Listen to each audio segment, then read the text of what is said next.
Maya kalindula kunashukuru sana. Maya kalindula Maya kalindula kunashukuru sana.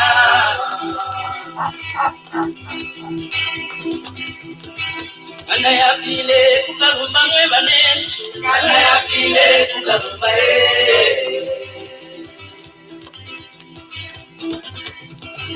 Anda ya pile kukarumba mwe baleo. Anda ya pile kukarumba Anda ya pile Anda ya pile kukarumba Anda ya pile Anda ya pile kukarumba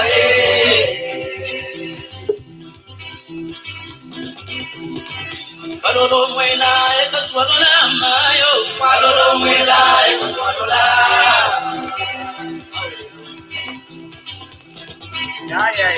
Palolo mwela ekatwalola mayo.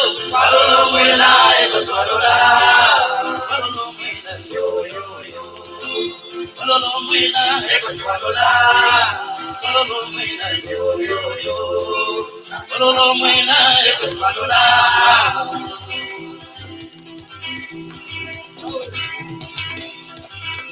Tamulila bana baba nenu kanwa bana benu naweye.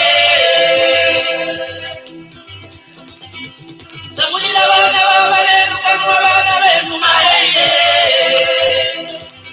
Ati tamulila bana baba nenu kanwa bana benu naweye. Tamulila bana baba nenu kanwa bana benu naweye.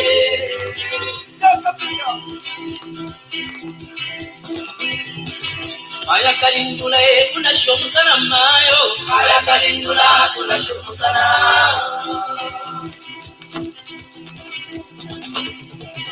Maya kalindula kunashukuru sana yewe. Maya kalindula kunashukuru sana.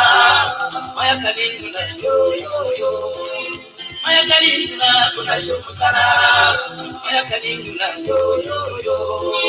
Maya kalindula kunashukuru sana.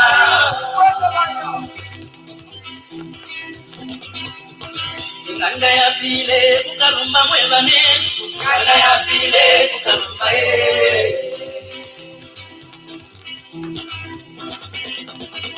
Anda ya pile kukarumba dale mayo. Anda ya pile kukarumba Anda ya pile Anda ya pile kukarumba Anda ya pile Anda ya pile kukarumba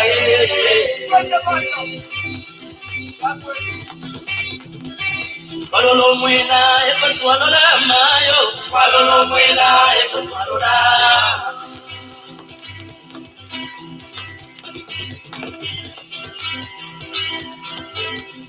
Palolo mwela ekotwalola.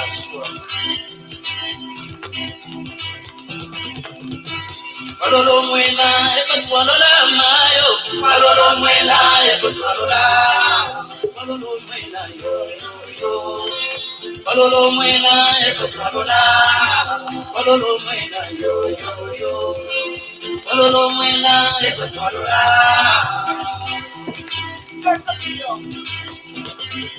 Tamulila bana baba nenu kanwa bana benu naweye.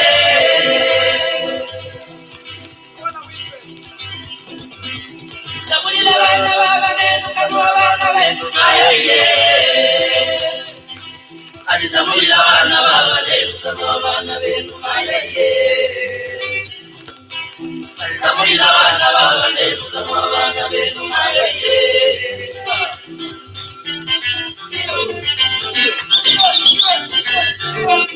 Kalindula wakula disco. Wakula disco.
Nothing better than Kalindula.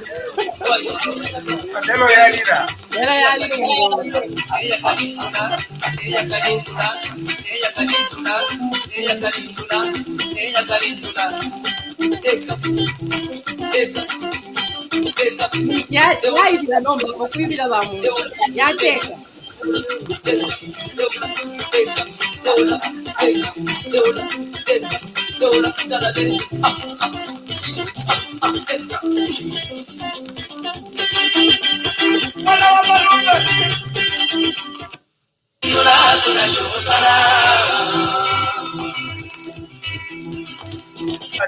ati kuti wasevana kanchikuichindika when this music is playing and you're there.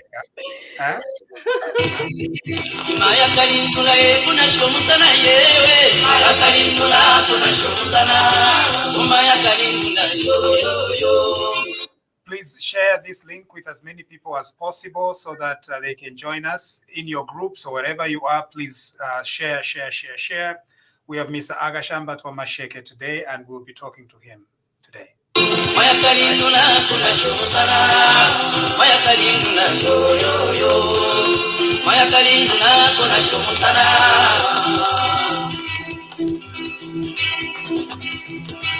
Kanda ya pile kukalumba mweba nesu Kanda ya pile kukalumba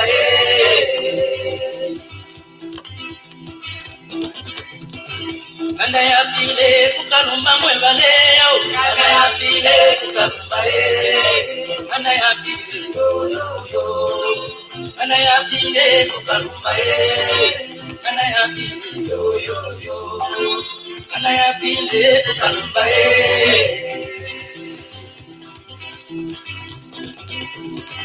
Palolo mwela ekotwalola mayo Palolo mwela ekotwalola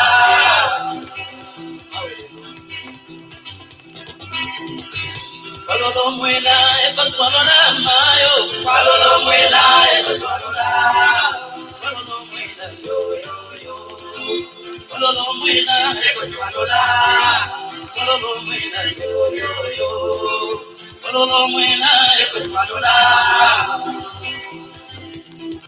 Hello. Good evening, Chuempala.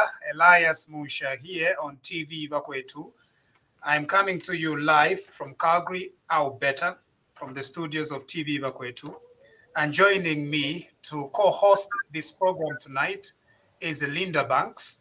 I don't know where Linda is right now, but I'll let her be able to tell us exactly where she is. Because this is TV Bakwetu. We are all over at the same time. Linda? Yes, we are a collection of voices literally scattered or dotted all across the globe. Good evening, viewers. My name is Linda Banks, and I am joining you from Sussex, England. So, mulishani bonse mutende mwane mwali vishavuti mwashukeni mwaikaleni. Thanks for joining us. Before we get started, guys, kindly share the link to your WhatsApp groups, to all your blogs, to all the different groups on Facebook, on Instagram, and on every other platform, LinkedIn, WhatsApp. We're going to give you a few minutes as you do that. And whilst you're at it, could you just kindly jot down in the link, on the link below, actually, where you're watching us from? Where are you watching us from? So just type in the town or country that you're watching us from so that we can just know where you are. All right, thank you.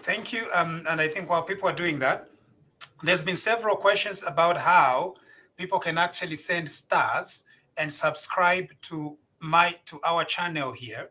So it's very easy.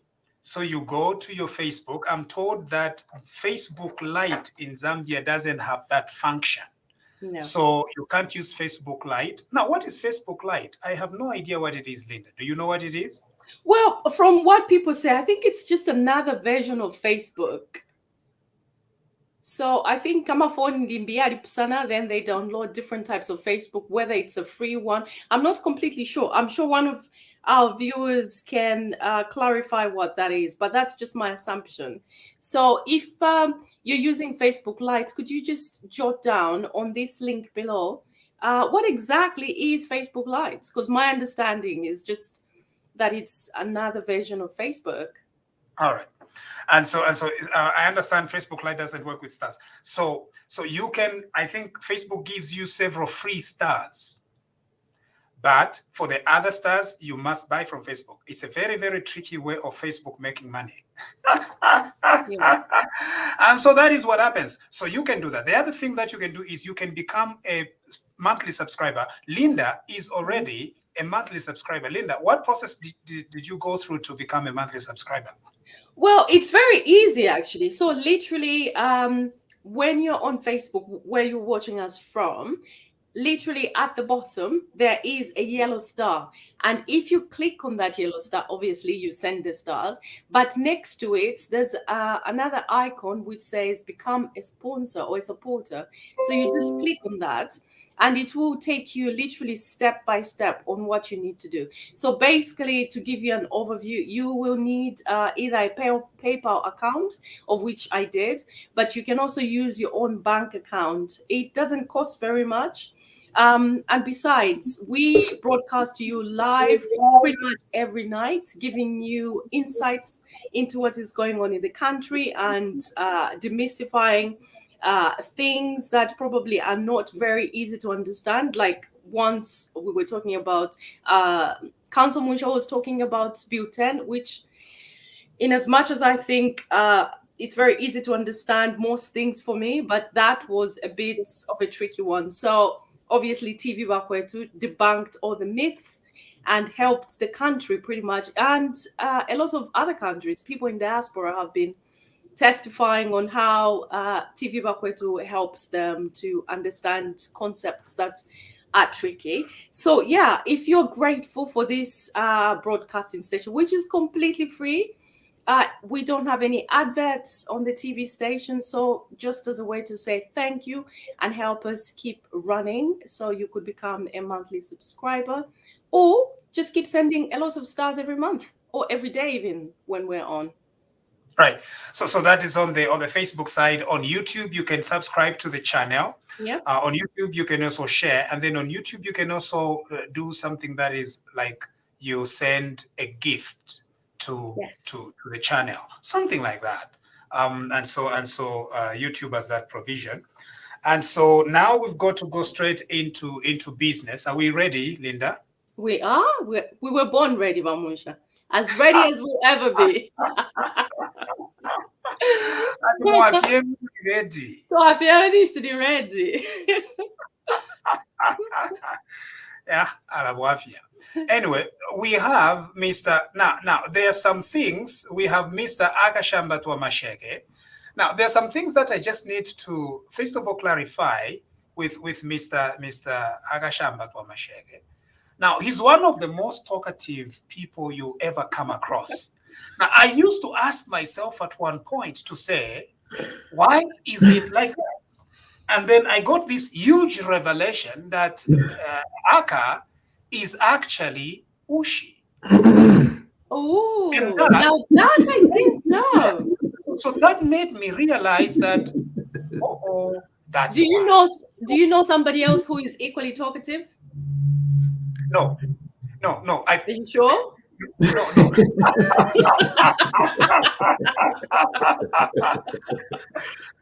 No. So Aka, I'll let you introduce yourself for a bit, but I know you're already part of our family here, but for the sake of our listeners today, I want you to explain yourself, but I'll also go and touch the reason why I call you Ushi, right? I'll come back to it because it's a little bit confusing to most of our people. And it's also confusing to you. Yeah. The reason is your self-identity has been that of a Lozi. That's what you try to push across. Right. But I always push back against that to remind you that under our matrilineal systems, you in fact qualify to be Ushi far much more than a person whose father was Ushi. Yes.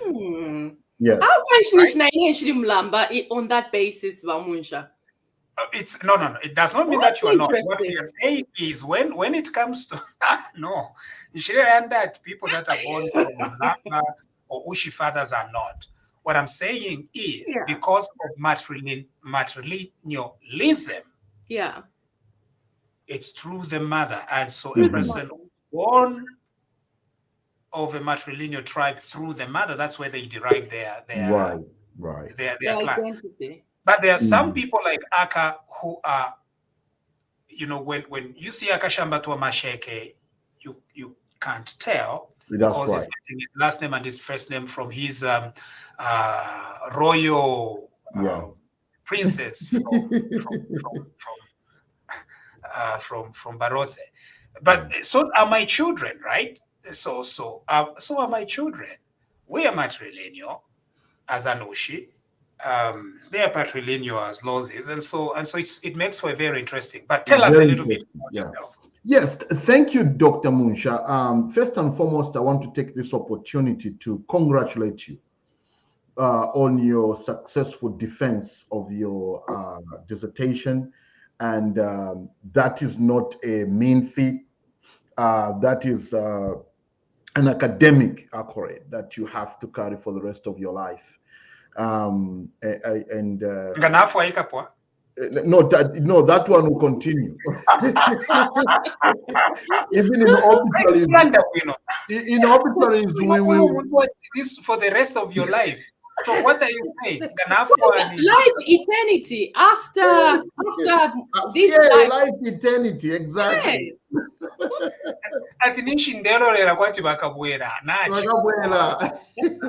No, I think you did as well as a leading thought leader in the community, in the diaspora community, and indeed at the global level. You are leading the way.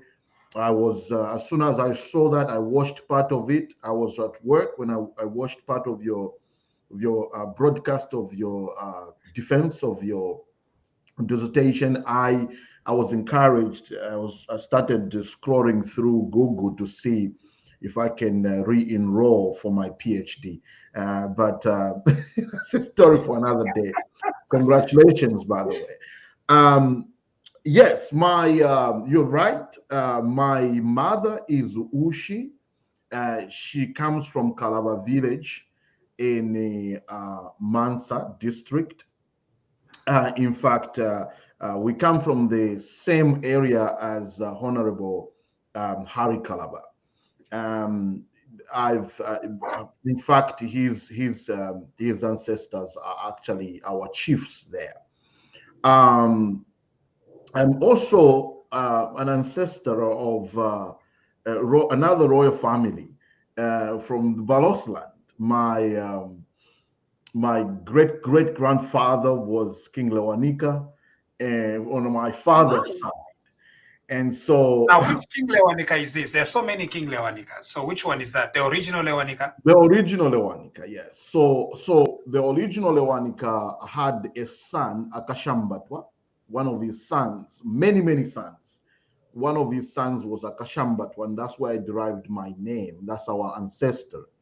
And so he gave birth to several children, among them my grandfather.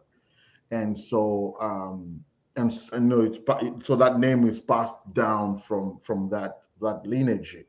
But yes, I have adopted some genetic traits from my mother. My mother was about 5'3" woman, but she was a giant in the family. My mother was could impose herself on any situation in anywhere. And I also grew up, Ushis, they might be short, but they're very tall when it comes to character, and it comes to asserting themselves anywhere in the world.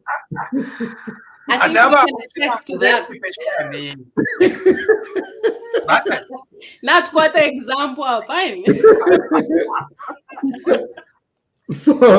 So my mother I grew up. I actually grew up in Kashiba. I started my primary education in Mufulira, where my father was a customs officer, and in about around 1989, my father was transferred to Kashiva border post in Mwense district.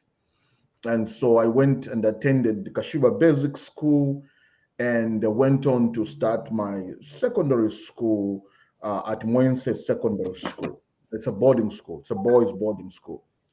And so I grew up in Rapula for the most part of my formation stage, for the most part of my early education career. And, so I have a lot of, in fact, I tell the people who are out from that area that I know that area better than you do. In fact, you're saying the people who come from there, but Aka, you actually come from there. That's right. I don't know why.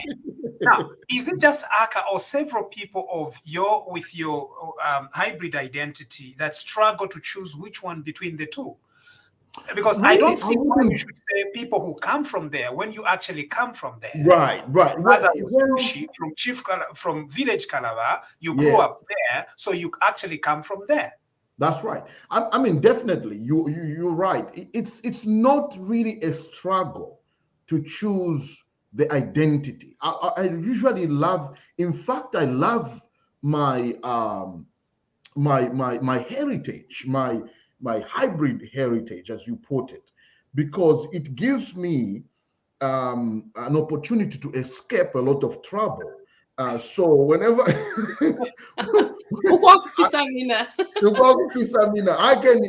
can every time I come under attack from my Bemba lineage arrangements, I rush to claim it, and then every time I get in trouble for that with my Balosi lineage, I rush there and claim it. So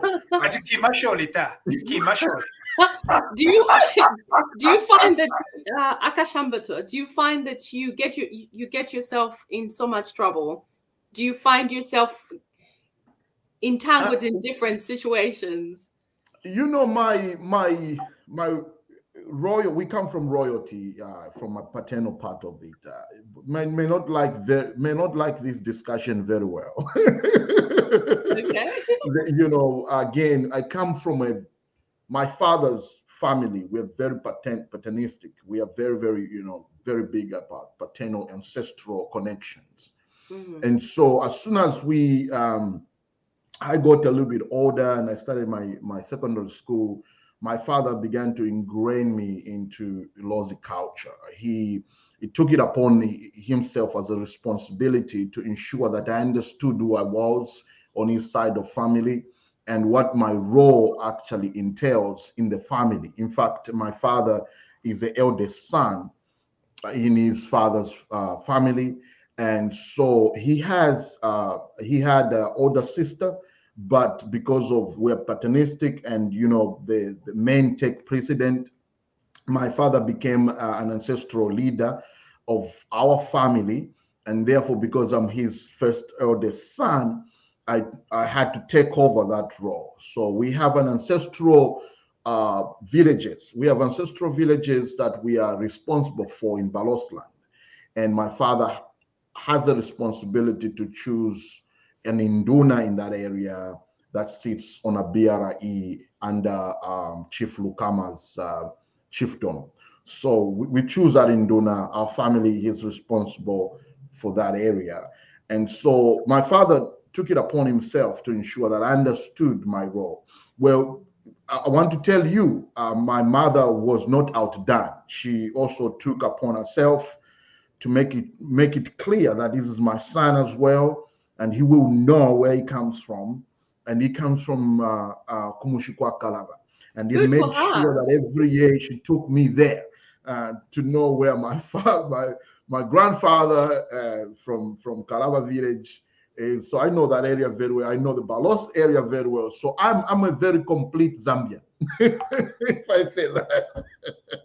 So you embrace both sides of the family. Yes, You I don't love actually both have sides. to choose. I don't even have to choose. They are all my family. They are all my, I love them equally. I play my role as a son of both lands. I love Ruapola, I love Balosland, and I love Zambia everywhere. Fantastic. So definitely, I'm a son of Zambia. I'm a son of all our. I'm actually a very, very. I have a certain part of me that loves tradition. And so one time I had an opportunity to visit Mwata Kazembe, not this one, but the late, and we had a very good conversation. And I was welcomed in Mukuni chiefdom very well. I have friends there. And so I follow these traditional systems that we have because I think they are very important in maintaining our cultural identity as a nation. But also and preserving some of those wonderful cultures that we have and traditions. So I do definitely. That's who I am in a nutshell. Fantastic. I All think right. it's pretty You, evident that you are you are a passionate Zambian. By following your social media and the things that you talk about, there's no doubt that you are a committed and patriotic Zambian. Yes, sir. Yes, ma'am. Yes, ma'am. Sorry. all right. Okay. So here is the issue. Zambia has a new president. You played your role. You educated people on Facebook. You were outspoken about so many things. You were right on so many things, and you were wrong on so many things, and you Mhm. continue to be that. Where are we at? 40 days after, is it even 40 days? 30 days plus after the new government. I think we are on the right path. The president has demonstrated recently that he's in charge. We have a new sheriff in town. This is not a laissez kind of leadership Mhm. than what we compared to what we saw in the last 7 years. President Hakainde Hichilema has demonstrated that he is in charge and that none of his comrades within the party or government will do anything that does not support his vision, that does not support the goals that he has for Zambia. So the president, to give you a little bit of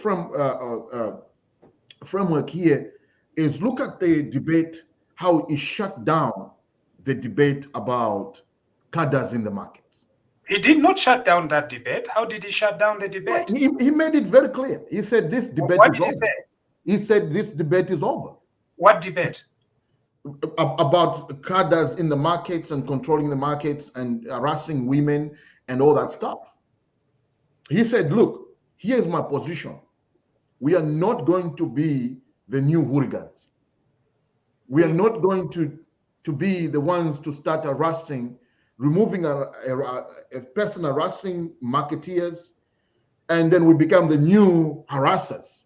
He made it very clear this is not going to happen under my watch, in paraphrasing his words. This is not going to happen under my watch.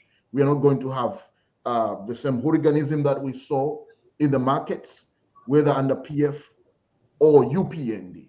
And the president took charge. And the point I'm making here, Dr. Munsha, is that the president is shown leadership where it matters. He's not hesitant in asserting himself in a situation and be the president that many Zambians have been missing. So 40 days, Akashambatwa.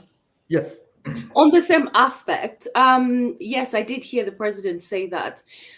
It's very nice for the president to make a pronouncement.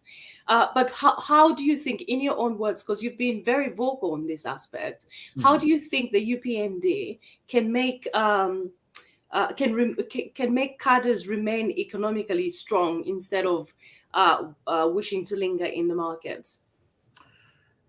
I think we must move from the issue of making cadres economically strong we must say, how can we make all Zambians economically strong? For me, that's important. For me, that's a language that I'm hearing from the president. It is not just cadres that ought to be made economically strong. It is all Zambians. It is those youths in Impueto. It is those youths in Kaputa. It is those young people in Shangombo district. It is those young people in Zambezi district. So it is not just cadres that ought to be eating and ought to be economically strong, but every Zambian. And therefore, the president has said, look, we are not going to solve economic problems by harassing people that are trading in, you see, markets to me.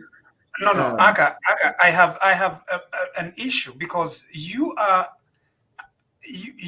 conflating several things together. Mm-hmm. Having cadres present in markets is not the same as harassing people. But you see, that's where it started from. The fact that something starts from something does not mean then that it's the same thing, because you are making the same mistake. We learn. Something started from somewhere, therefore it is wrong to have cadres have offices at the markets. But why would they want to have offices at the markets, Dr. Munsha? What is the point in them having offices at the market? The Constitution allows people to mobilize anywhere. Why the market, though? Why not somewhere else? Why? Because we've seen the problems that have taken place in the past. So if we allow that to happen, aren't we going down the slippery slope? If the Constitution allows people to organize around markets, then you see, Valinda Banks. So it looks like Dr. Munsha, the Constitution allows us to mobilize anywhere. You're very right about that point. But then, it also follows that there are certain places that you can't just mobilize. But for instance, there are restricted places in Zambia there where you can't even have political party structures. I'll give you an example. Okay, right now we know that the certain military installations in Zambia, you can't actually conduct political activities there, namely barracks. Why? Barracks. Why? Well, according to military standing orders, you can't have political. Right. So the idea for me to use the Constitution, which is a good thing, as a free reign without any conditionalities to that. No, my only concern is the lack of this idea of conflating the two as if they are one. If we don't have a conceptual difference between these two ideas, we are going to run into the same issue. If we are going to deal with the cadre problem of cadres harassing people, let it be that problem. But this idea that there is somehow a blanket ban on political activity in markets is not correct, because the president has no authority to actually do that. I agree with you 100%. The president cannot ban political activities from markets. He cannot. He cannot. What he can do is he can instruct his own cadres to say, you cadres, you're not supposed to do that, it's illegal and everything else. That he can do. But if the UPND wants to have a branch at Atasha Market, Kuchuempala, you know what I mean? You see the problem with that. With the issue without conflating the two. Is there any resolution to that? Anyway, it's up to you. There is these unintended consequences of having certain activities allowed in the markets. And one of them is violence. Violence and harassment. Violent harassment of women. We have had women, and I'm mentioning these things because these things are real and these things have been happening in the last 7 years. A lot of our people were losing a lot of resources, a lot of innocence, because cadres took it upon themselves and they were the police, the Bruce Almighties in the markets. And to be able to control that situation, it is always important to reformat the way the market systems work in Zambia. And so my argument, if you follow very, very, very clearly, my argument has not always been, oh, let's stop political activities in the markets. My argument has been we have to stop cadarism that infringes on marketeers' rights to trade freely in the markets. Now, point number one. Number two is that we have to have a police presence in the markets, which we do for some reason. And these police officers, you could see where there was a video that was posted not too long ago, where a police officer was actually being assaulted by allegedly party cadres. And there's nothing that the police commander have done about that. And so my issue is that we have had this as a problem, a pandemic, if you may, for lack of a better term. One way to resolve it is first and foremost ban those activities, political activities, and then allow the Minister of Local Government to begin to work on a policy, structure that will be used to manage markets across Zambia. That is a solution, because without that, we are going to be just going back and forth with this issue.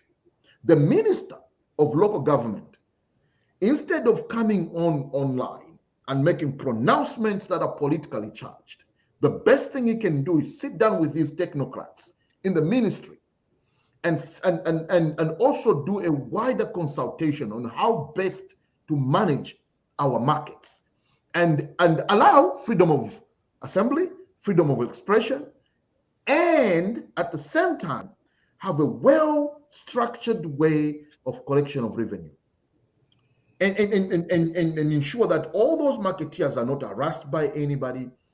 And this can happen with a well-structured policy on market management in Zambia. So it's basically about structure. Dr. Muncha, what you talked about in regards to people having the right to form structures wherever they are, absolutely right. But I think for us, we're working with history. The history of cadres working in markets hasn't been very positive.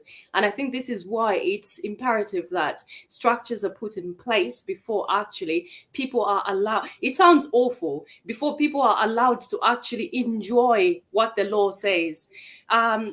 For some reason, it's very difficult for people to do the right thing right now, because they have seen how the Patriotic Front cadres have enjoyed, in inverted commas, at these markets. So now, before people are allowed to enjoy what the law says, I think it's important that policies are put in place, like what Aka just mentioned.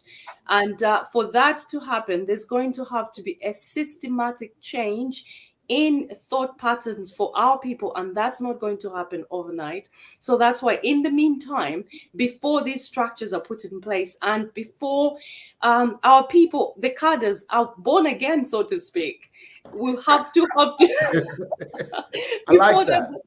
Before they're born again, we'll have to have strong structures in place to just say, you can't do this for the time being until you prove that you can be trusted with this ability to stay in a marketplace without causing havoc. Aka was right. It was insane having all these women harassed, undressed, poor mothers who are just making a few pennies or a few kwaches have to pay to these hooligans. We can't. It's not a banana republic. We can't live like that. There's got to be structure. Additionally to that, Linda, is the issue of police command. It's an issue of keeping law and order. Honestly, why should it take the president to tell the police to ensure there is law and order in the market? Exactly. That's a problem to me. That's a problem. Huge problem, because the police have statutes and laws. Should the president at every time have to tell them, go and arrest that one? If I was the president, I would get rid of them all, because it means they're not doing their job. I mean, this is a huge problem, and it's not going to be solved by just changing Inspector General of Police. No. This is going to require a systemic change in the culture of the police, in the way that the police conduct business. You have a police post at Soweto Market, and there is a woman 10 feet away being harassed by a person who's not a legally authorized individual to collect money. The cadres had more powers than the police. This is but they don't now. Now they don't. No, not now. Yeah, this is why, because of history, we cannot afford to go back there. And the point I'm making, Linda, is that, and I agree with you 100%. The point I'm making is that we must have a cultural shift in the workplaces like the police. Yeah. Because there's no way, I don't accept that it's always been the president's fault. It has to do with an ingrained culture of corruption, an ingrained culture of if we are the ruling party cadres, we can get away with it. Can I just be and the President Againde has shown that this is not going to be the case in this era. Sure. It's going to be an era of law and order. But the police command right now, and headed by Inspector General Police Elemeka Joba, must do their job. They must do their job. Because I think that, and I'll tell you this is a spoiler alert. President Againde Hichilema is a very patient man. But I can assure you, the viewers and all Zambians out there, President Againde Hichilema will crack the whip when the time is right. Will be good to see that. If anyone doesn't follow his comments very carefully, read between the lines. And he said, please don't let me, don't bring out the don't other let side me of go me. there, he said. Yes. Don't let me go there. Now, Aka, sorry, Wamunsha, can I just make this final point? You said it wasn't even the president's fault. Can I be bold enough to disagree with the great Akashambatwa on that one? I feel the leader of the Patriotic Front, aka Vashtasila, had emboldened these cadres to actually feel that they had insurmountable powers to overrule what the police said. Because if the president had come out like 087 has and said, don't make me go there, this is what I've said, we're not discussing it. So if Vashtasila had actually said that, all these cadres would not have been bold enough to be whipping a police officer in uniform, don't you think? No, let's use an example. Let's use, and I promised him I wasn't going to talk about him anymore. But I want, let me get a permission from Shapo Akunguma, aided the camp. Let's use him as an example. Okay, there is a by-election in Sesheke. He's a commanding officer commanding for Sesheke station. And he was responsible for keeping law and order during that by-election. Do you remember what happened? Shapo Akunguma did his job. Okay? In the presence of the president. in the presence of President Edgar Lungu. Shapo Akunguma ordered he knew who was breaking the law, the electoral code, and he knew that these people think that the police are powerless. He acted. You only need a few brave men to maintain the system. Okay, Sharpa demonstrated that. Fast forward now, what has happened?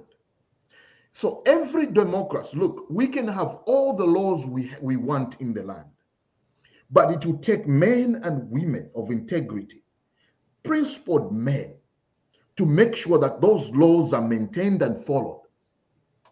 Even if it takes sacrificing your own career, like Shapo Akunguma did.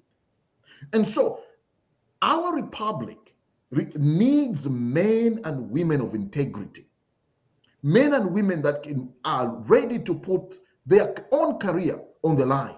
And so we are going to do the right thing. All right.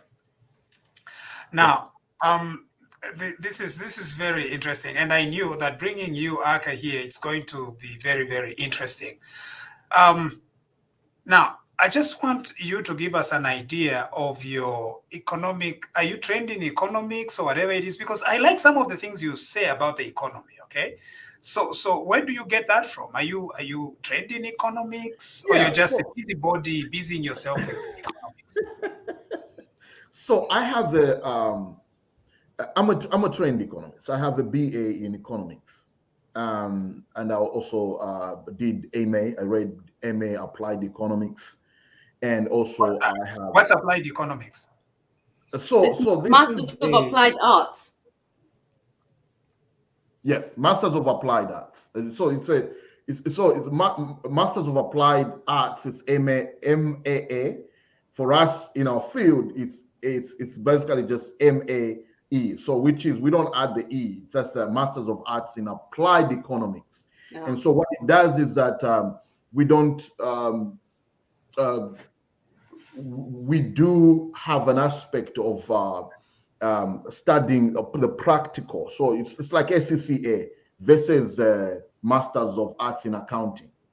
It's similar to that. So SCCA is a professional qualification. It's similar to MA. MA is more practical, job research training. And so even the training itself emphasizes theory, but at the same time, practical aspects of economic theories. So that basically that's a distinction according to my professor, by the way. So yeah, so I have an economic background, and then I did data science. I did a master's of business administration and concentration in data science. So you are a And numbers guy. Figures make sense right, to you.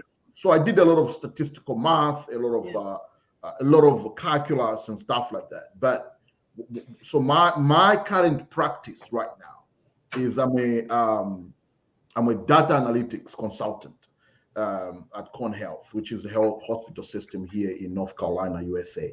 And so I'm a practicing data scientist, and so I do a lot of data analytics.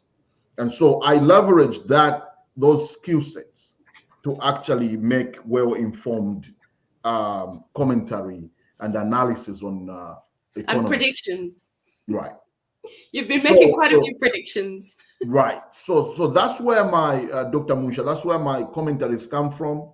They're vested in well-researched economic theories, economic thought, and also so a lot of times, every time I put out a commentary on economics, I have read about it, I have referenced, and so I do that based of academic thought.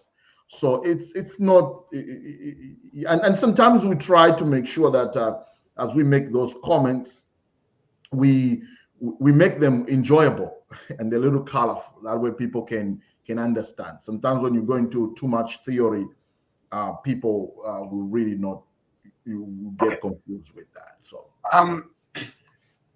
Now we get the whole picture. So would you call yourself an economist or no? no, more like a data scientist. Okay, so you did economics, but then you are doing data science. Yes.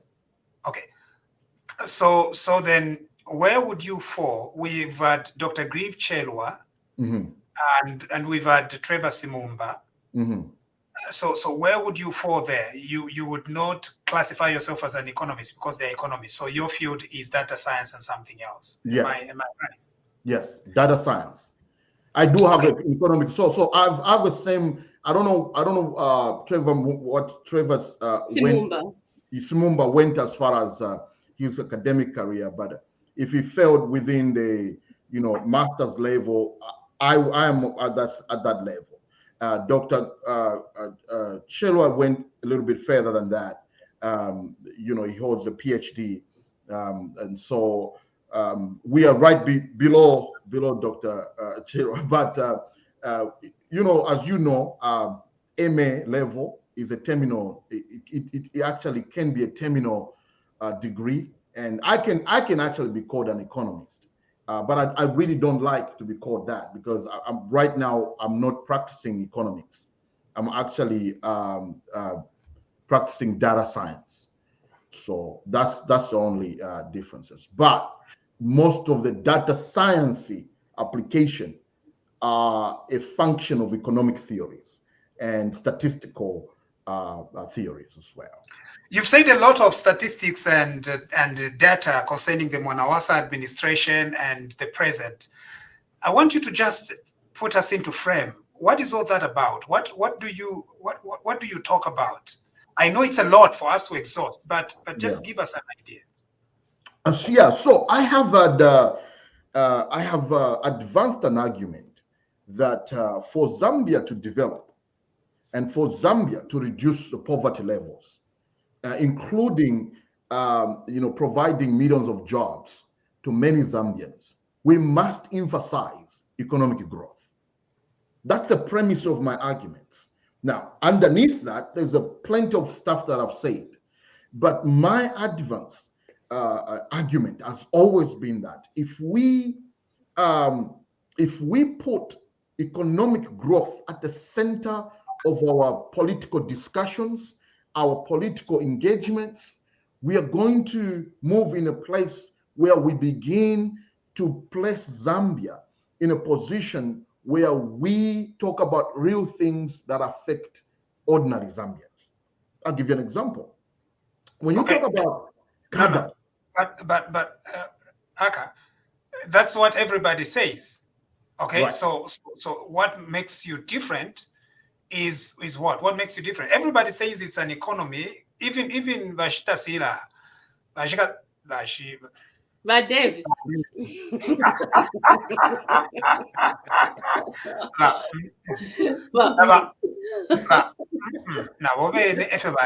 So yeah. So yeah, but it's different. Just saying let's grow the economy, like Washita Sila used to say. We are working on our economy. But is it really working on the economy? And how? Everyone says we're working on the economy, and how? So the issue here is, again, what Dr. Munsha is trying to tell us, what differentiates us? Most of the times it's a policy discussion that differentiates economies. Okay, are you able to bring out thoughtful economic theories that if we test them through empirical processes and using data, we can accurately predict where the GDP growth rate is going to be? That's the problem with you data analysts. So once you're done processing all these analytics, perhaps it will be time to work with someone who actually puts those analyses into practice, Aka. Now, my interest, just whilst you're on that topic, you popped over and joined us as we had Dr. Chelwa. And you disagreed with him on a couple of things. And I'm not sure if you followed Trevor Simumba's program as well. I'm very interested in knowing where you fall. And I think this is what Dr. Munsha was. I'm a doctor's from Dr. Munsha, Dr. Chelo, and all that. So where do you fall in between the two? Dr. Chelo's ideologies, which I know you followed because you made a program of your own on that, so I don't have to go through that step by step. And Mr. Simumba's. So where do you fall in regards to their ideologies? I didn't watch how to deal with the economy. Right. I didn't watch the complete thing for Simumba, but Okay. but I heavily participated in I know you did. Discussion, because I've followed him for a little bit now, and his line of thoughts. He's and I don't want to be misquoted. I apologize, Dr. Chelo, if you're watching, and if I might misquote you here, but please beat me up in the private. In the green room. In the green room. But I think what I picked up, and again, I'm sorry if this is wrong, you can correct me, but what I picked up from Dr. Chelo was that he really it does not favor neoliberal market economy policies. And now dissect that for a Chiwempala viewer. What do you mean? So liberal markets are thought theories that economic thought theories that advances free market economies. What that means is that there is very little government interference in the market, in the process and workings of an economic markets. What that means is that if, for instance, there is a failure, for instance, of there is an economic failure, market failure, let's say in the market of maize in Zambia, and that there is some breakout of a disease of maize of some sort. Free market economy says intervene very little because natural processes will eventually correct themselves. Okay, now there is the conservative part of that, and then there is liberal markets. Basically says, well, markets will eventually collect themselves. Now, there's two groups in there. If you hear the neoliberal, and then there's the conservatives the conservatives say, don't do anything. Processes will recorrect themselves. Markets will recorrect themselves. Okay. Neoliberals and people that think that, no, in the interest of the well-being of the society, there must be intervention. You understand me, right? Those are some of the differences between conservatives within the free market economy. But he doesn't like the opening up of certain sectors. For instance, IMF coming into Zambia to help with reforms, because he knows, and I know where he was headed with that, is the policy prescription. That's why a lot of people have a problem with free market economies, is the policy prescription. IMF will come with a set of policy prescription, fiscal policy and monetary policy, and say, this is what it will take you to reform your macroeconomic fundamentals. So, but sorry to pause you there. Mule breaking it down, fiscal policy. So fiscal policy is a very simple, it sounds technical, but it's a very simple concept.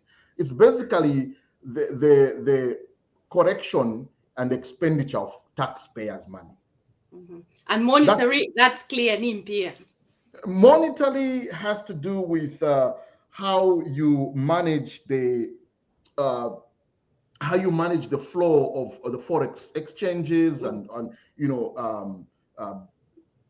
monetary policy has a lot to do with, of course, money flow, like you said, money flow in the economy. That has to do with monetary policy. Yeah, so fiscal space is very important because that's government tax and government expenditure. That's what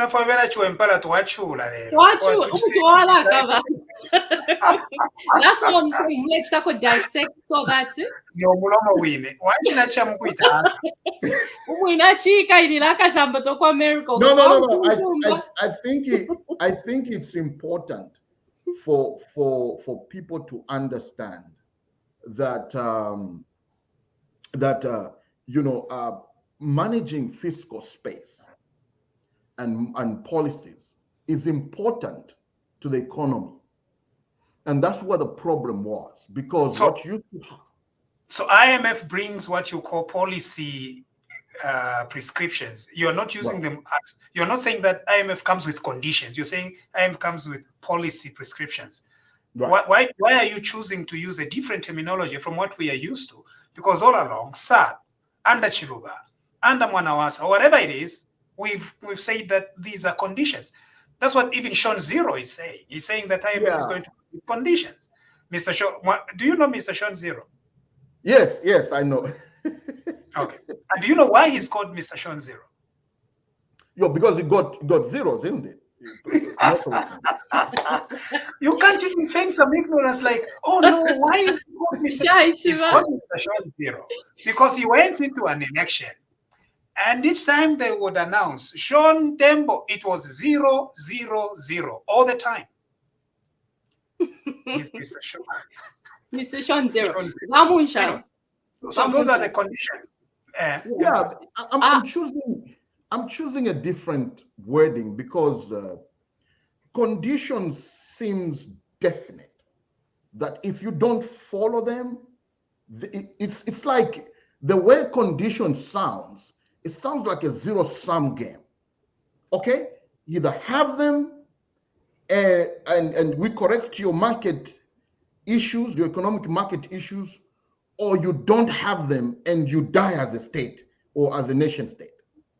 So it's really, it's not, I don't like calling them conditions, because what the IMF will bring to the table as policy prescriptions, I'm calling them because we have a problem. We have a disease as a nation. And the disease that we have is an economic one. And therefore, we have learned colleagues at IMF that have come up with what we call prescriptions. You know, when you go to a doctor, they give you a prescription, a medical prescription to go and get medicine to get well. That's the premise of my use of the words prescription, is IMF is coming with policy prescriptions for the problems, the economic problems that we have. And they're saying, here is a prescription. I think our job as Zambians is to sit on the other side of the table and look at the prescription and say, I think if we use prescription number 1, number 2, it'll work at the same time solve our social problems. But prescription number 3 is problematic because it will not only stifle employment creation in the public sector, it will stop. If prescription number 3 says no more employment of government, we have a government employment freeze, we ought to argue with IMF economists and say no.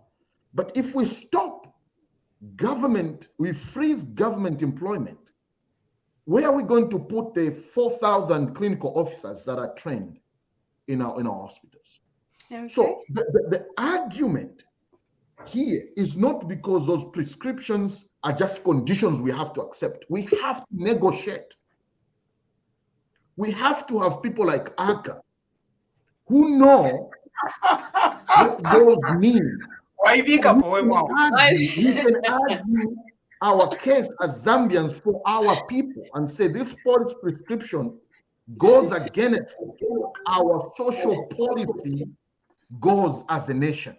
Lovely. Thank you very much, Akashambatwa. Viewers, if you are just joining us, welcome to TV Bakwetu with the insurmountable, larger-than-life Akashambatwa. I'm always tempted to say Akashambatwa Mbikusitalewanika. I don't know why. Please don't do that. I won't do that. I will not do that. So we are discussing matters relating to the UPND, the economy, and the way forward. So I can just see 3 more amazing faces on the screen. Dr. Barbara, Frank Saliki, welcome, and the incredible Dr. Kasonso. That's really lovely. It's lovely to see you. Nice to see you. Over to you, hello, my brother. Hello, everyone. Hi, everybody. We have this, TV Bakwet was this model where we speak with our guest and then we bring in the rest of the crew to put the guest on the spot. The reason why we do that is because we want our guest to have what is some kind of peer review of their theories. And so we have an incredible team who helps with doing that. TV Bakwetu also, as we said at the beginning, receives the stars from our viewers. because we don't advertise, we don't have any of that. So we are pretty much a grassroots television movement.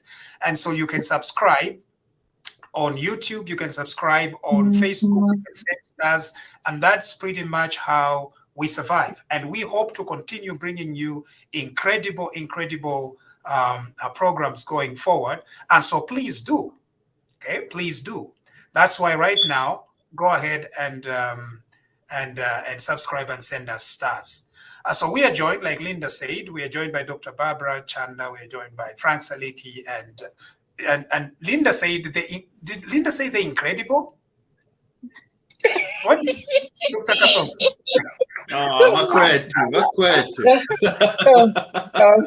Varinda vanengesha vumvu. Vanengesha vumvu. Very incredible, Akasonso. I can't do chongo. If we have a similar kind of academia type, we don't stop talking because we get paid for talking. I'm Akasonso.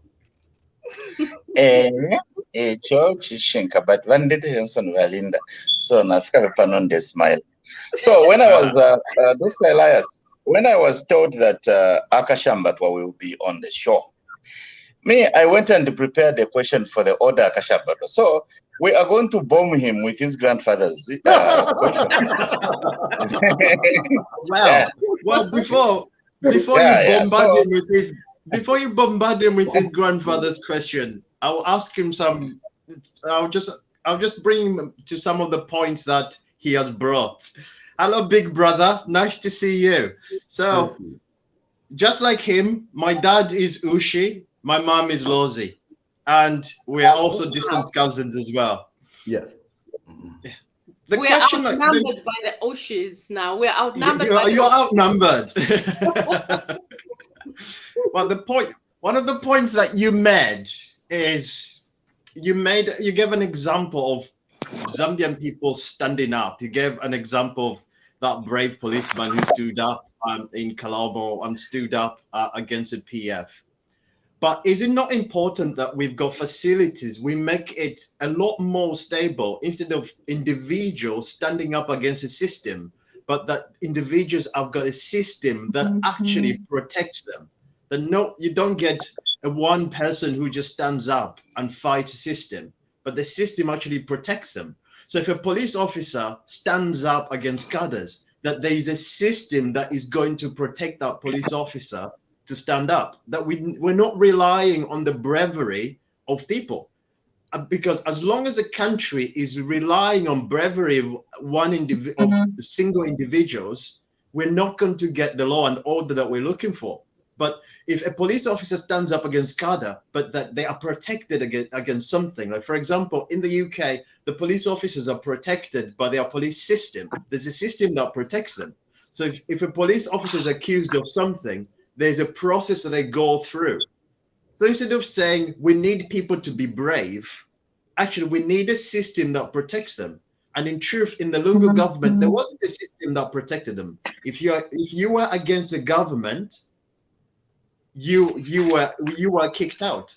But is there, now that there isn't a system that protects people, is that not a flaw in the whole system?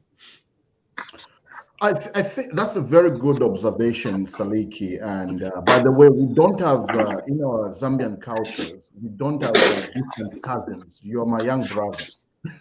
Okay. Point taken. Yeah, good.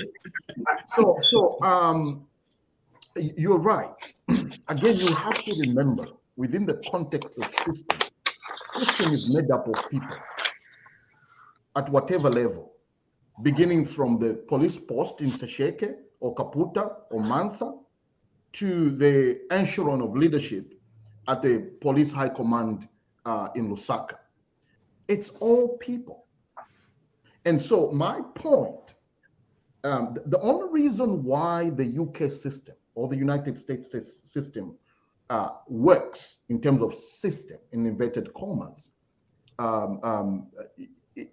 is because people at every stage have a value system that you hear Americans all the time talk about. We share our values. We share values. the value system that they're referring to is to do the right thing when you are given an opportunity to do the right thing. Even here in our systems, the UK or US or anywhere else, there's a lot of flaws. But it takes one person to stand up and say, no, I'm going to stand true to what I have been given. There's no law there's no, you have statutes on the books that says if someone breaks a window, that's malicious damage, arrest them. What is stopping anybody? And people saw through this. At the end of the day, people in Zambia saw through the flaws in the people that were managing our system. And therefore, we took out those people. We have put in people that have a sober mind and are able to follow the rule of law. Now, that is not to say the system itself, in terms of statutes, is okay. I have been a proponent of reforming the police service and all our security agencies, because in their current form, they are not, an individual police officer, and this comes back to the point you're making, is not protected if they carried out their duty professionally. The Minister of Home Affairs, in this example, Kampiongo, shouldn't have the powers and authority to exert political will to the Inspector General of Police to fire or transfer a professional police officer. We should have statutes and reforms that protect an individual police officer from such kind of vice exertion. Thank you. And that's it. Thank you, That is very important. Sorry, I'll just make this one point and I'll give other people a chance. I think that it's very important that people are protected. And we see this, whether it's in the Ministry of Home Affairs, whether it's a Ministry of Health, where Ministry of Health makes a decision that a doctor should be fired. That should not be a minister's decision to make. Every hospital should have a human resource department. Every doctor belongs to a board, and if they've done wrong, that professional board will be able to make that decision.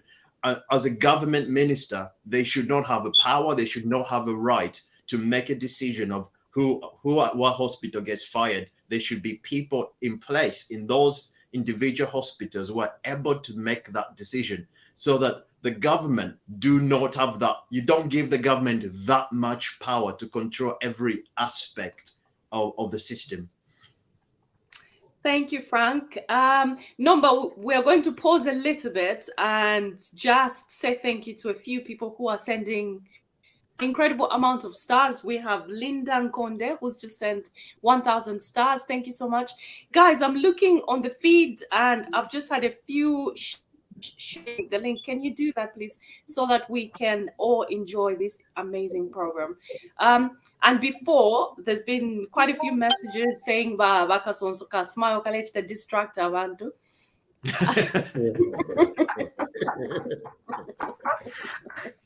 So before I let Bakasonso speak, I'm going to ask that at least you share to 2 different blogs or different Facebook groups. Then I'll allow Bakasonso to speak. So in the meantime, Joan, nice to see you. It's been ages. Would you like to go next? Do you have a question for Aka? Nice to see everyone as well, Linda. Good evening. Aka, it's great to have you on the show. I follow you quite a bit. And my comment or question rather is, I think you've spoken quite a lot about how agriculture is very important and how that can lead us to sort of like grow our economy. Now, I just have a question for you. Do you think maybe focusing on agriculture a lot could maybe disadvantage, in the sense that we probably need to also look at other industries as well and how we can grow those? For instance, technology, I think, is one area where we are lacking or falling behind. What is your stance on focusing solely or a lot on agriculture and not other industries to grow our economy? Thank you. Thank you again. I think we shouldn't just focus on agriculture alone. technology, like you have put, is a money maker right now for every economy. I always give an example to India. India was way ahead of everybody. They decided they were going to invest in education, especially in technology. Right now, if you call, maybe 2 out of 10 US retail or financial sector industries have outsourced their technology from India. So you're right. Investing in technology and focusing on technology will leapfrog us forward as a nation, and it will make our economy efficient. Secondly, on agriculture, the reason why I emphasize on agriculture is that is one industry that if you do deliberate things in that sector, you could employ a lot of young people in that sector. It has a huge potential, and its effects can be felt almost immediately. Let me give you an example. In the Monawasa government, Monawasa and Mundias Katana introduced the winter crop initiative. You remember that? Immediately they did that. The next cycle of harvest, we had the bumper harvest, and thereafter, subsequent bumper harvests followed. What that had done was catapulted Zambia's agriculture output to a point where we started exporting maize. Right now, there's a maize export ban. Did you know that? You know why? Because number one, there was a lot of corruption in the market for maize. Number two, the food security issues. Because we say bumper harvests when you can't even export maize where it's needed in Angola and Congo DR. So the idea for emphasizing and starting with agriculture is because we can offer immediate output and outcome in terms of employment for our over 5 million youths that are unemployed. So, I mean, we have to take an holistic approach towards development, but we have to emphasize on certain sectors deliberately because we know they have immediate impact on our unemployment levels and also on our GDP growth rate. Thank you so much, Aka. Could we have Dr. Barbara, please? Thank you very much. Welcome, Aka. I read a lot of your posts, controversial sometimes, excellent most of the times. And hi, everybody, everywhere, wherever they may be. My question is, I'm going to start with because I can't overpass this as a UPND, on our economy, because I do understand as us Zambians have got a very poor reading culture, but the UPND has its own manifesto, and the economy in our manifesto, I call it the Holy Grail because there are 3 fundamentals that we look at in our manifesto. The first thing is that we want our Zambian economy to go back to middle income state by 3 pillars. That these 3 pillars are economic transformation program, then we have entrepreneurship, and then the digital revolution. With the ETP program, which is the economic transformation program, that's where we are talking about agriculture, manufacturing, and construction. My worry is, us as UPND are not putting these 3 pillars, where by now everyone should know the Holy Grail of our manifesto in the economy, so that when people are talking about what are you doing? Well, we said we are going to put in entrepreneurship, and by doing that, we've already formed a ministry of SME. Now, when we start discussing the macroeconomics from your point of view, how will you now explain what you're saying in line with our holy grail, the pillars of the UPND manifesto, which is the economic transformation program, entrepreneurship, and digital revolution. Because when we talk about them in isolation, people may think we are just thinking about them now, because right now we are in government, so our approach to what we are saying should represent what we are doing as in now, because my fear is that we may start sounding like we're still campaigning and we're still thinking about what we're going to do in future. So we've got this manifesto.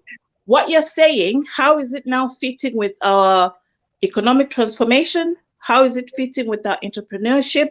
How is it fitting with our manufacturing? Because those are the three pillars, or I'm calling them the holy grail of the UPND manifesto.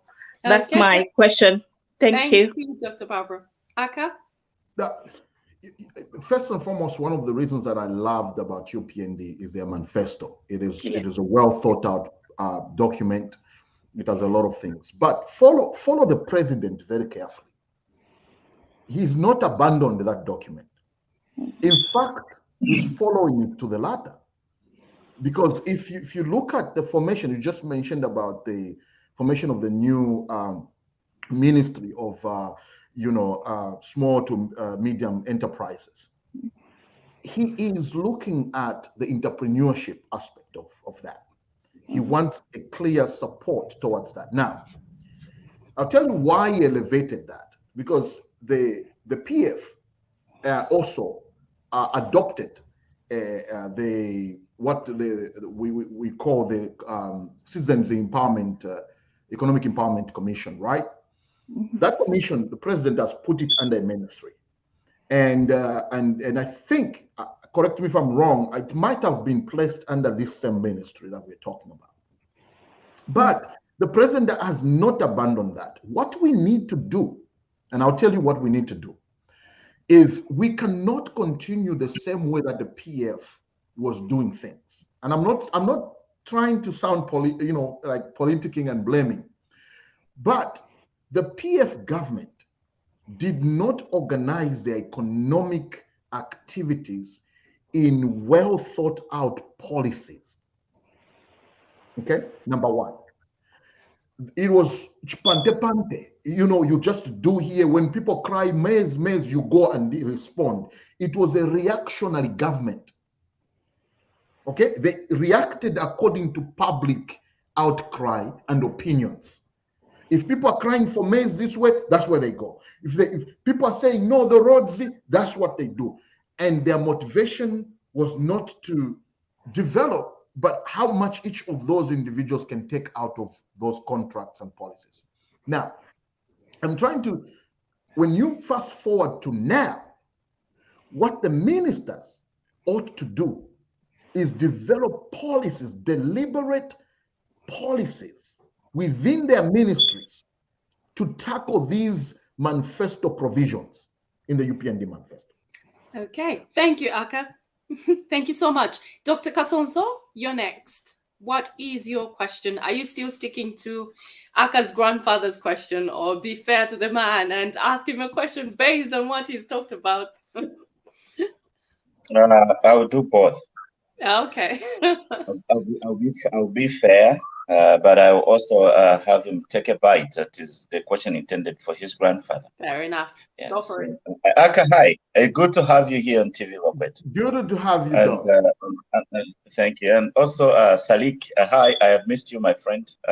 We did quite a bit before the elections together. So, but you see, my main problem, for Aka, is that there are serious limitations in economic theory to solve the problems of Zambia. From 1991, when the MMD government took over, there was economic growth every year, but that didn't translate into the improvement in the conditions of living for our people. It led into mass unemployment, job cuts, and things like that. Top it up, during the Mwanawasa government, if you go on paper and use the economic metrics that are used in the field of economics to measure economic growth, The country was doing very well. Shit.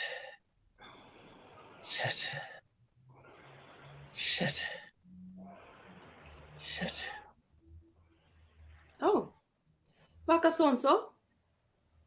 It doesn't look very well. Okay.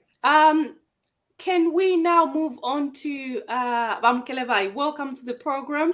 Do you have a question for Akashambatwa?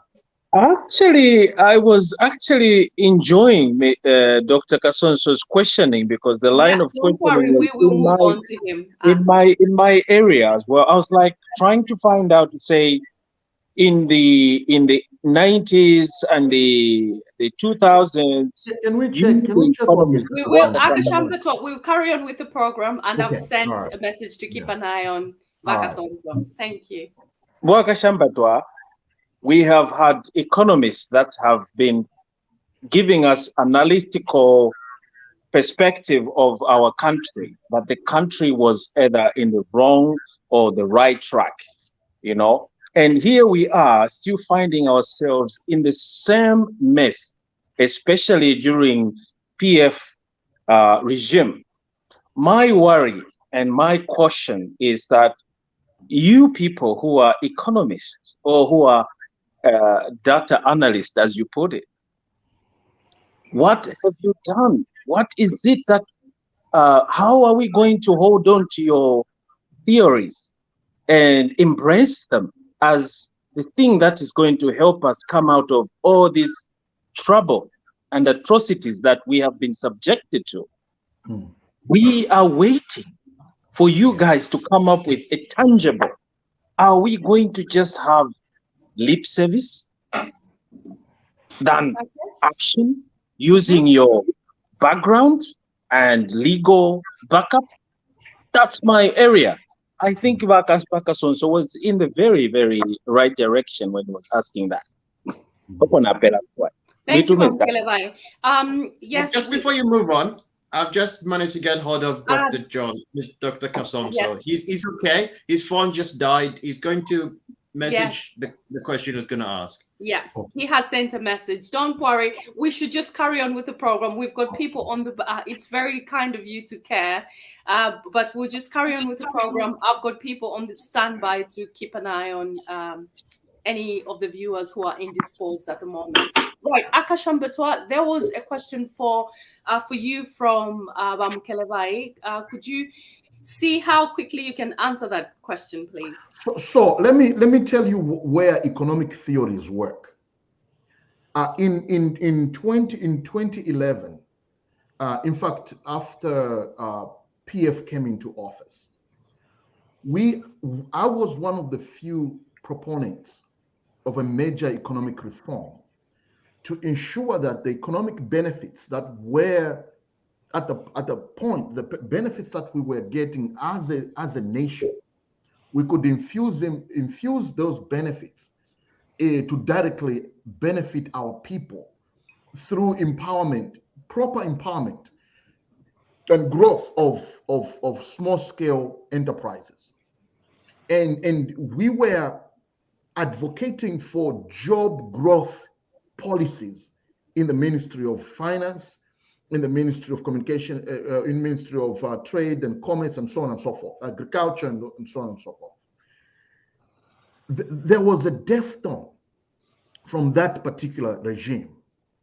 And we warned them, a lot of our colleagues warned them, if you don't follow these economic policies that we are advising you to do, you're going to put us in very serious problems. Our economy will go into recession. They didn't listen. They went on an expenditure spree.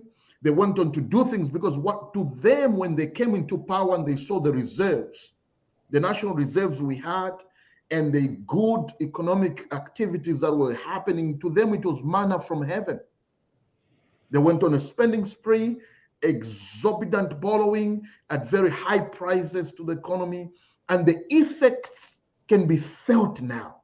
What you're feeling now, the unemployment, GDP last year grew at -3%.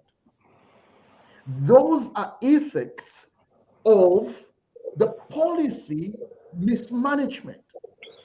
What you want to do is to implement an economic turnaround. Doesn't take 2-3 years. It takes a long time. So for us to actually see the effects of some of the things that we are going to start doing now, you're going to feel these effects, these good things. You're going to begin to feel them probably in the second year of the second term for President Hakainde. So you have to realize that economic theories work, but people don't want to hear us talk about some of those theories because sometimes they don't sound very appealing to the public. For instance, and this is the last point, Linda, and I'll let, if we say, let's do fiscal consolidation, if as a policy prescription to economic leakages, right? What we are saying there is that in the intermittent term, we can implement fiscal consolidation where we reduce expenditure, increase on tax revenue. That way, we can fund social expenditures, such as education, health, and so on and so forth. That policy sounds bad because reducing costs or even a simple reduction in taxes will have an effect in the intermittent term. We will not employ nurses, we will not employ police officers and soldiers for maybe 1 or 2 years. But then the results out of that will be a multiplier effect in the economy, because then when the ripple effects happen and you have now 5% GDP growth rate, you'll be able to employ double the nurses that you're supposed to employ initially. That's the effect of deliberate economic policies. Suffer a little now so that you can enjoy better later. That's the point. Thank you, Akashambatwa. You've touched briefly on Professor Kasonso's question, actually. I will pass it on to Dr. Munsha. Yes, thank you very much. I have seen that that Dr. Kasonso is okay. His phone died, and I think when it dies, sometimes it catches the little moment. So he's okay, and we're going to check upon him as we conclude. Now, this is all we could cover today, and it's just that time is always the limit. And Aka, we know that you still have a lot of information for us, and we are going to call upon you sometime again. This has been a presentation of TV Bakwetu, and as usual, because of the time limitation and everything, there's always a few moments when we conclude that we could just say hello to you and make sure that we welcome you very warmly to the TV Bakwetu family, and you feel welcome. Remember, if you want to come and say anything on TV Bakwetu, you are welcome, okay? Even when it's controversial or anything like that. Dr. Barbara just mentioned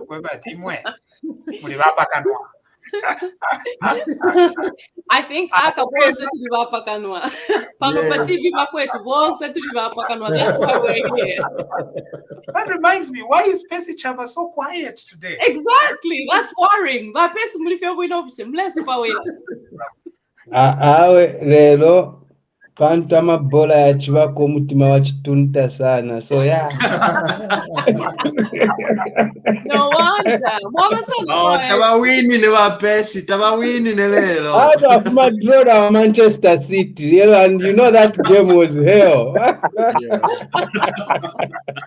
That explains it. No, before Aka goes, before Aka goes, I just want to ask a quick question. In terms of our economy is run by big men. And I don't mean in terms of size, but men who influence our economies.